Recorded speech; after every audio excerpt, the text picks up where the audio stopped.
Welcome to Rizvi's e-learning channel. Good morning class. आज हम अपना एक और टॉपिक देखेंगे। थोड़ा सा हमको ये समझना है, जैसे कि हम लोग पीछे डिस्कस किए थे, कम्युनिकेशन, डेटा कम्युनिकेशन, ठीक है, इसकी कैरेक्टरिस्टिक्स, इसके कंपोनेंट्स क्या हैं, आखिर बेसिकली कम्युनिकेशन है क्या। जो हम लोगों ने प्रीवियस क्लास में देखा था कि कम्युनिकेशन क्या था, कोई भी दो डिवाइसेस हमको चाहिए होती हैं, दो या दो से ज्यादा। भाई सेम सिस्टम पे तो नहीं हम कर पाएंगे ना। सेम सिस्टम पे तो आपने उसका पैटर्न अलग है। आपने कोई की प्रेस किया सिस्टम पे, आपके स्क्रीन पे उसका वो आया, वो भी कहा जा सकता है, लेकिन वो इस कंप्यूटर नेटवर्क में नहीं आएगा। तो यहाँ पे आज हम थोड़ा सा समझते हैं कि डेटा कम्युनिकेशन क्या है, उसकी कैरेक्टरिस्टिक्स क्या होनी चाहिए, उसके कंपोनेंट्स क्या होने चाहिए। तो थोड़ा सा आज हम इस पे डिस्कस करेंगे। चलिए देखते हैं क्या है। अब डेटा कम्युनिकेशन कह रहा है, data communication means sharing of data. जैसा कि नाम आप समझ सकते हैं, नाम के अनुसार data communication, sharing of data मतलब कोई भी डेटा कुछ भी सेंडर ने रिसीवर के पास भेजा तो वही data communication means sharing of data. ठीक, this sharing can be local और रिमोट। भाई ये शेयरिंग लोकल भी हो सकती है और रिमोट भी हो सकती है। ठीक है, हम समझ गए। अब आगे देखते हैं। In data communication exchange of data between two devices. देखा, बिटवीन टू डिवाइसेस मतलब दो या दो से ज्यादा डिवाइसेस के बीच डेटा एक्सचेंज होगा। वाया और डन वाया मतलब किसके द्वारा, ट्रांसमिशन मीडियम। मतलब भाई दो डिवाइसेस कनेक्टेड हैं, आखिर वो कैसे कनेक्टेड है, या तो फिर वो वायर से कनेक्टेड है, या फिर वो ऑनलाइन मतलब वाया एयर, ठीक है, या तो वायर से कनेक्टेड है या तो फिर वैसे। तो ये बता रहे हैं कि दो डिवाइसेस के बीच में जो डेटा एक्सचेंज होगा between two devices are done via transmission medium. अभी हम लोग ये ट्रांसमिशन मीडियम पे जब आएंगे तो वहां पे देखेंगे कि कौन कौन सी केबल्स, कोएक्सियल और बहुत सारी ऐसी ऐसी केबल्स हैं जो कि यूज होती हैं, वो आगे डिस्कस करेंगे। ठीक है, अब इसकी कुछ कैरेक्टरिस्टिक्स हैं। कैरेक्टरिस्टिक्स मेनली चार हैं। देखिए, हम इनको आइए थोड़ा समझते हैं। डिलीवरी। अब डिलीवरी से आप क्या समझते हैं, बताइए। The system must be deliver data to the correct destination. मतलब भाई हमने भेजा, मान लीजिए कोई, हम ए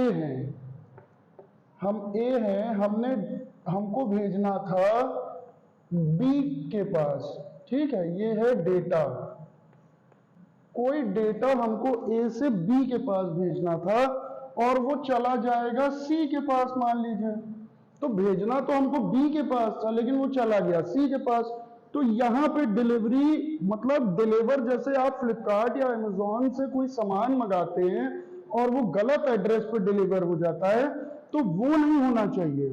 प्रॉपर हमको जहां भेजना है वहीं पे जाना चाहिए। तो डिलीवरी में यही कहा जाता है। ठीक है, फिर आता है एक्यूरेसी। एक्यूरेसी भी क्या होगा, system must deliver the data accurately. भाई हमने भेजा, मान लीजिए हमने यहां पे भेजा ए से बी के पास, हमको डेटा कुछ भेजना था 0101, ठीक है, हमको भेजना था 0101, लेकिन पहुंच क्या रहा है 1110। तो अगर ये पहुंचेगा तो ये भी तो एक्यूरेसी डिस्टर्ब हो गई ना, गलत डेटा पहुंच गया ना। तो गलत डेटा नहीं पहुंचना चाहिए। तो इसका समझ गए होंगे आप। ये हमने डिलीवरी समझ ली, ये हमने एक्यूरेसी समझ ली। एक्यूरेसी भी समझ गए। अब अगला है हमारा टाइमलीनेस। भाई जैसे कि हम कोई चीज ऑनलाइन ऑर्डर करते हैं, ऐसे समझा जाए, समझने की कोशिश करते हैं कि कोई चीज हम ऑर्डर किए ऑनलाइन। अब हमने ऑर्डर किया, मान लीजिए वॉच ऑर्डर की, और हमको डिलीवर किसी ने कर दिया माइक। तो भाई एक तो गलत चीज आपने डिलीवर कर दी, फिर उसके बाद जब हम उसमें देखते होंगे आप कि उसमें लिखा रहता है कि with in 5 days, with in 10 days, मतलब कितने दिन में वो सामान, वो प्रोडक्ट आपके पास पहुंचेगा। तो यही ये कह रहे हैं कि टाइमलीनेस, कि जो डेटा हमने जब भेजा उसकी एक टाइम बाउंड होगा, उस टाइम के अनुसार, उस नेटवर्क के अनुसार, अगर वो नेटवर्क से कनेक्टेड है तो उसके अनुसार वो एक समय, निर्धारित समय सीमा पर पहुंच जाए। The system must deliver data in time manner, मतलब एक टाइम मैनर में, जो उसका एक डिसाइडेड टाइम है, उस टाइम के अनुसार वो डिलीवर होना चाहिए, ना कि आज भेजा तो परसों पहुंच रहा है।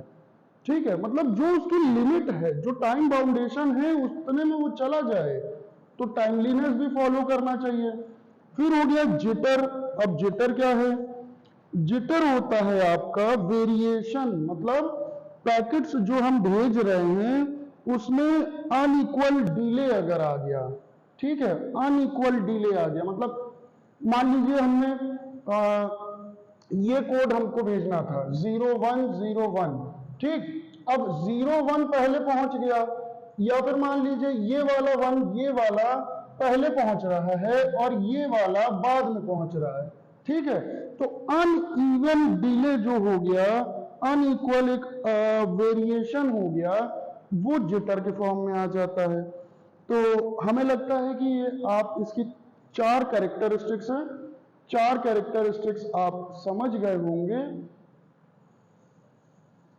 अब हम डिस्कस करेंगे इसके कंपोनेंट्स।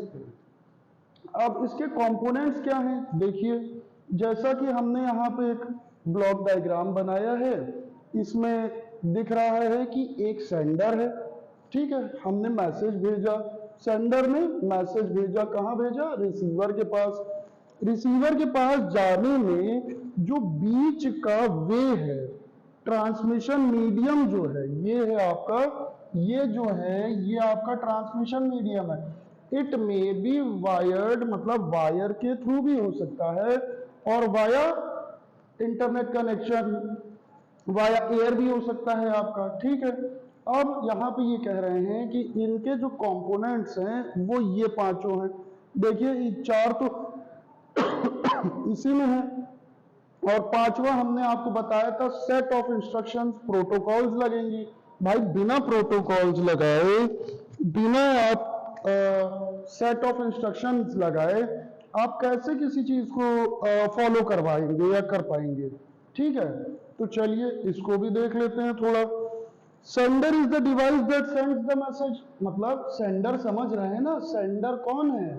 सेंडर वो डिवाइस है जो कि मैसेज को सेंड कर रहा है, जो डेटा पैकेट्स को सेंड कर रहा है, ठीक है। इट कैन बी कंप्यूटर या टेलीफोन, मतलब कंप्यूटर भी हो सकता है और टेलीफोन भी हो सकता है। भाई कैसे? आप सिस्टम से, मान लीजिए आप, फॉर एन एग्जाम्पल, हम सिस्टम से अपने व्हाट्सएप चला रहे हैं, तो वो सिस्टम से भी भेज सकते हैं, वो भी कम्युनिकेशन में आ गया। और उस दिन हमने पिछली क्लास में बताया था कि हमने किसी को कॉल किया। अब जब कॉल किया तो टेलीफोन मीडियम भी तो आपका डेटा कम्युनिकेशन का मीडियम हो गया, ठीक है। आगे बढ़ते हैं। फिर रिसीवर क्या है? Receiver is the device, receiver वो डिवाइस है जो कि रिसीव कर रहा है। दो मीडियम, दो सिस्टम्स अगर इंटरकनेक्टेड हैं, कनेक्ट हुए हैं, तो एक सेंडर है जो मैसेज को सेंड कर रहा है, एक रिसीवर है। चलिए अब नेक्स्ट देखते हैं, ट्रांसमिशन मीडियम। ट्रांसमिशन मीडियम ये हो गया आपका सेंडर, रिसीवर हो गया, सेंडर हो गया, रिसीवर हो गया। ट्रांसमिशन मीडियम हम समझते हैं। ट्रांसमिशन मीडियम क्या है? जो आपको बताया कि दो डिवाइसेस, दो या दो से ज्यादा डिवाइसेस कैसे कनेक्टेड हैं, मतलब वायर से कनेक्टेड हैं या वाया एयर मतलब आपका उससे इंटरनेट से कनेक्टेड है, ठीक है, ये चीज हो गई। It should be radio waves, wires, cables, optical fibre, मतलब इन सारी चीजों से आपके अगर कनेक्टेड हैं तो आपका ये ट्रांसमिशन मीडियम में आ गया।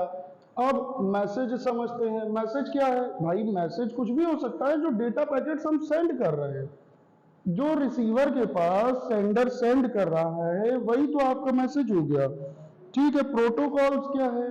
प्रोटोकॉल्स भी हमने समझा था कि सेट ऑफ इंस्ट्रक्शंस है, मतलब कि it is a set of instructions which help the data in communication. भाई डेटा को कम्युनिकेट करने के लिए कुछ तो इंस्ट्रक्शन होंगे, मतलब 0101 के फॉर्म में, या फिर इंक्रिप्शन लग रहा है वहां साइफर टेक्स्ट में कन्वर्ट हो रहा है, तो कुछ तो प्रोटोकॉल्स का यूज करके तभी तो डेटा कम्युनिकेशन हो रहा है। It represents an argument between the communicating device, मतलब यही मेन वो है कि जो दो कम्युनिकेशन इन दोनों के बीच में हो रहा है, ये किसी प्रोटोकॉल, मतलब देखिए वायर हमने लगाई और इसमें कुछ इंस्ट्रक्शंस दिए होंगे, कोई प्रॉपर आपकी कोडिंग्स हुई होंगी, या फिर जो भी चीजें हुई, जो इंस्ट्रक्शन दिए गए, वही हमारा प्रोटोकॉल्स कहलाएगा। तो हमें लगता है कि आप लोग डेटा कम्युनिकेशन, उसकी ये 4 characteristics, delivery, accuracy, timeliness, jitter, ये समझ गए होंगे। फिर उसके बाद हमने कंपोनेंट्स देखा कि कंपोनेंट्स सेंडर और रिसीवर के बीच जो मैसेज, जो मीडियम, जो प्रोटोकॉल, ये सारी चीजों का उपयोग हो रहा है, वो क्यों हो रहा है, कैसे हो रहा है, वो ये हमने इधर समझा। अब हम अपने नेक्स्ट टॉपिक की तरफ बढ़ेंगे, जो कि है हमारा नेक्स्ट टॉपिक हमारा रहेगा ओएसआई मॉडल, ठीक है। तो ओएसआई मॉडल के कुछ लेयर्स होते हैं। आइए थोड़ा सा पहले हम लोग ओएसआई के बारे में थोड़ा थोड़ा वो समझ लेते हैं, उसकी थ्योरी हल्का फुल्का समझ लेते हैं। सबसे पहले तो ओएसआई कहता है कि इंटरनेशनल ऑर्गेनाइजेशन स्टैंडर्डाइजेशन, ठीक है, develops an open system interconnection reference model. पहले आइए इसका डायग्राम और इसकी थ्योरी पूरी समझते हैं।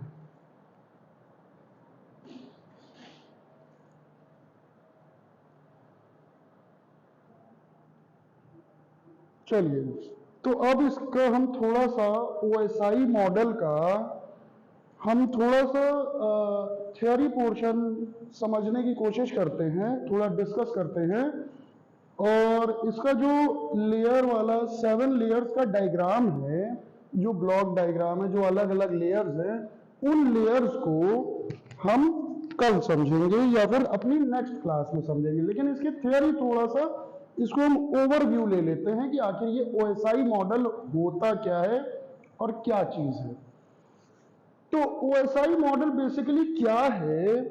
एक ऑर्गेनाइजेशन है जिसका नाम है इंटरनेशनल ऑर्गेनाइजेशन स्टैंडर्डाइजेशन, ठीक है। इसने डेवलप किया, क्या डेवलप किया? इसने डेवलप किया open system interconnection. Open system interconnection मतलब ओएसआई को, ओएसआई रेफरेंस मॉडल एक डेवलप किया। किस लिए किया? कि 2 या 2 से ज्यादा सिस्टम्स, 2 या 2 से ज्यादा लोग, जो आप ये ऑनलाइन कनेक्ट हो जाएं प्रॉपरली, क्या करके? कंप्यूटर नेटवर्क का यूज करके, ठीक है। आगे देखते हैं। एन ओएसआई, एक चीज समझ लीजिए, ओएसआई का full form open system interconnection, ठीक है। ये कभी कभी आपके क्वेश्चंस में आ जाता है। और किसने डेवलप किया? International organisation standardisation. ये एक इंटरनेशनल ऑर्गेनाइजेशन है जिसने डेवलप किया ओएसआई रेफरेंस मॉडल को, ठीक। आगे चलते हैं, ये अच्छे से समझिएगा OSI model. An OSI is a set of protocols. देखिए प्रोटोकॉल्स आया ना, बिना प्रोटोकॉल्स के कंप्यूटर नेटवर्क काम ही नहीं कर पाएगा, क्योंकि उसमें सेट ऑफ इंस्ट्रक्शंस हमको देने पड़ेंगे ना, बिना सेट ऑफ इंस्ट्रक्शंस के कैसे काम चलेगा। चलिए, तो इसमें an OSI model is a set of protocols, ठीक है। लेकिन कहीं कहीं पे ये भी कहा गया है, अभी हम बुक की एक लाइन बताएंगे आपको, कहीं कहीं पे ये भी कहा गया है कि ये सेट ऑफ प्रोटोकॉल्स नहीं है, बल्कि ये एक अंडरस्टैंडिंग है, डिजाइन है एक नेटवर्क का, ठीक है। तो चाहे वो कह लीजिए चाहे ये कह लीजिए, कहीं कहीं वो दिया हुआ है और कहीं कहीं पे ये दिया हुआ है। An OSI is a set of protocols that allows any two different systems to communicate। मतलब ये ऐसा set of protocols है जो अलाउ करता है दो डिफरेंट सिस्टम्स को, मतलब दो या दो से ज्यादा सिस्टम्स को आपस में कम्युनिकेट करने के लिए, ठीक है। अब देखिए, अब इसी के विपरीतार्थक एक बुक में एक स्टेटमेंट ये भी दी गई है कि the OSI model is not a protocol. मतलब ये एक प्रोटोकॉल एकदम एक्यूरेटली ये प्रोटोकॉल नहीं है, but it is a model for understanding and designing. मतलब अंडरस्टैंडिंग का और डिजाइनिंग का कि ऑफ अ नेटवर्क, मतलब नेटवर्क की अंडरस्टैंडिंग और नेटवर्क की डिजाइनिंग हम कैसे करेंगे ये उसको बताता है, ठीक है। फिर ये कहते हैं आर्किटेक्चर दैट इज फ्लेक्सिबल, ठीक है, रोबस्ट, मतलब कि हम किसी नेटवर्क को कैसे क्रिएट, किस तरह से डेवलप करें कि जो जिसमें फ्लेक्सिबिलिटी भी हो, जो रोबस्ट भी हो, जो प्रॉपरली इंफॉर्मेशन को एक कम्युनिकेटिंग डिवाइस से दूसरी डिवाइस तक पहुंचा भी सके। तो ये इस तरह भी कहते हैं और ये भी कहते हैं, ये लाइन बुक की है आपकी। The OSI model is a layered structure for the design of network system. मतलब जैसा कि हमने कहा कि सात सेपरेट लेयर्स होती हैं जिसपे आपका पूरा कंप्यूटर नेटवर्क बेस्ड होता है, ठीक है। 7 सेपरेट लेयर्स होती हैं जो क्या करती हैं, that allows communication between the devices. मतलब जो डिवाइसेस मतलब इंटरकनेक्टेड हैं, जो कनेक्टेड हैं, उन दोनों को अलाउ करती है किस चीज के लिए, कम्युनिकेट करने के लिए। कैसे कम्युनिकेशन होगा, तो हम समझते हैं कि ओएसआई मॉडल का ये आप लोगों ने आज थ्योरी पोर्शन समझ लिया। अब हम इसका कल लेयर्ड डायग्राम, 7 लेयर डायग्राम बनाएंगे और थोड़ा सा उसके बारे में डिस्कस करेंगे। तब तक के लिए थैंक यू क्लास।